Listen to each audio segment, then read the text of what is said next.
Hello and welcome back to the Nate Burt Show. I'm your host, Nate Burt, and today I'm so excited to talk to you about an intangible yet incredibly important topic. As a social impact communicator, what gives you energy? This topic occurred to me recently. I was meeting with a client and they said, hey, Nate brings this really positive energy. Now, I'm grateful. I'm not always that positive, okay? But it is something that I found in my career to be very effective and helpful. It boosts my spirits, and it's also beneficial for other reasons that we'll dig into today. And frankly, there are days when my positivity tank is pretty low, so today's podcast episode is really designed for me just as much as it's designed for anyone else. It's an interesting concept, energy, and it keeps us going in social impact communication. At least, that's been my experience. Where do you get your energy? Is it from your morning cup of coffee, perhaps a startup routine you have that gets the day off on the right foot? When you walk into a room, virtual or in the real world, do you draw energy from the people around you? For me, energy comes from a few places. And disclaimer, I'm going to touch briefly on faith, family, and stuff that doesn't involve an office. So if that's something that drives you crazy, this might not be the episode for you. Here's how I think about energy. I break it down into 3 questions that we're going to unpack together. Number 1, where does it come from? Number 2, how do you tap into energy? And number 3, how do you make that energy last? Let's start with the first question. Where does energy come from? For me, I draw energy from my Christian faith. I believe people are made in God's image. I believe we're here for a reason. I believe I'm forgiven. I believe this life is just a glimpse of a much bigger eternal picture. So that gives me strength knowing that each day I'm just making my contribution to a much bigger story that has the potential to benefit billions of people. It probably sounds silly to some people, but I can't understate the value of spiritual grounding in my own career. The next place I draw energy, and again, I'm just giving you some examples from my own life. Yours might well be different. In my life, my family gives me energy. My wife, Julie, our 4 children boost me and buoy me in even the rockiest times. Now, sidebar, those of you who, like me, are parents might be saying, I'm exhausted. I don't know how much longer I can keep doing this. And I get it. I have those days too. But there's something to be said for the power of love and living in a box, aka your home, together for prolonged periods of time. If you have the right resolve, fortitude, selflessness, it's been my experience that you can derive incredible levels of energy from the people you care about most. And then I draw energy from my own community, professional, personal, and proximal. I've been blessed with a tremendous bounty of amazing people, thinkers, creatives, leaders. They teach me things like how to treat others, how to make sensible business decisions, how to do the right thing, how to encourage, how to innovate. My friends and family make me laugh, they ensure I don't become a complete workaholic, and they hold me to account, demanding greatness from me.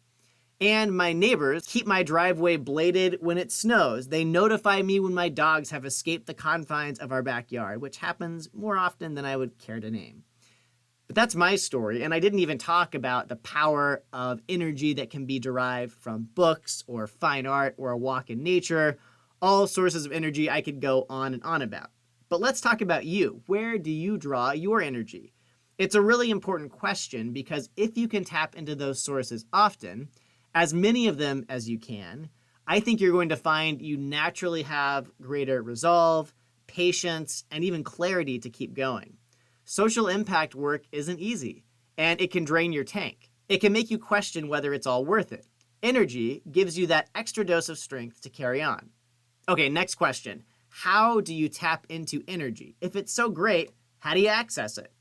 Number 1 is having the self-awareness to step back and appreciate you have many sources of energy in your life, even though many of them are often hidden from plain view.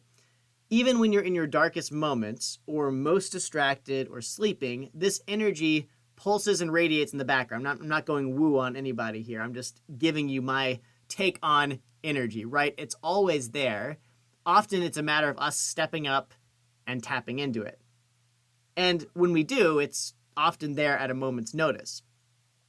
If you pay attention, express gratitude, whether in your mind or out loud, and you know which sources of energy give you the greatest lift when trials and challenges crop up, if you know who can give you a hand up when something goes south at work, if you have that friend on speed dial who can help you navigate a tricky family situation, you're going to find energy available to grab and to hold on to. It's also important to recognize when you need an energy boost. For example, I've struggled for years with anxiety and depression. And when I start to hear soundtracks in my mind that include self-defeating thoughts, I experience shortness of breath, or I really just want to be left alone, I know it's probably time for me to seek out an energy source. Usually that includes some combination of more sleep, a book, or music without lyrics that can reset my mental state. Okay, let's tackle the third question and the final one, which is, how do you make energy last? We know it exists, we know we can tap into it, but what do you do to make sure it sticks around and it's there when you really need it the most? I've found that energy is best kept in bulk quantities. It's a process that begins with a mindset of abundance. If you're investing in self-care, in your relationships, and in a career you care about, you are clearly identifying and labeling things in life that will bring you energy.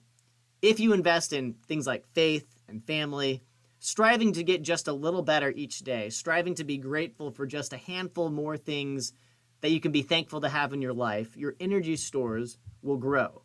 On the other hand, the opposite is possible. If you dwell on missed opportunities, sad news, or world affairs outside of your control, you're likely to find energy going down. It's not healthy, and these things often aren't able to be affected by you anyway. And you know, it's funny, I find that when I pay conscious attention to my own energy and strive to let others see it, it not only buoys me, it lifts up those around me. And the story I tell myself is this: they deserve it. Life is too short and too hard to bottle up an energy source that can radiate through our lives and make us appreciate this moment, these people, and this life. I guarantee you that as a social impact communicator, each day will be a little more enjoyable with that mindset. And it's likely going to be more productive and satisfying as well. And that can happen best when you, number one, identify your energy sources. Number two, learn to tap into that energy. And finally, number three, make that energy a lasting source of encouragement and motivation to keep going. That's all for today. If you found today's episode helpful, please rate and review the show. Until next time, I'm Nate Burt, and remember, social impact work is soul work. Keep leading like you live.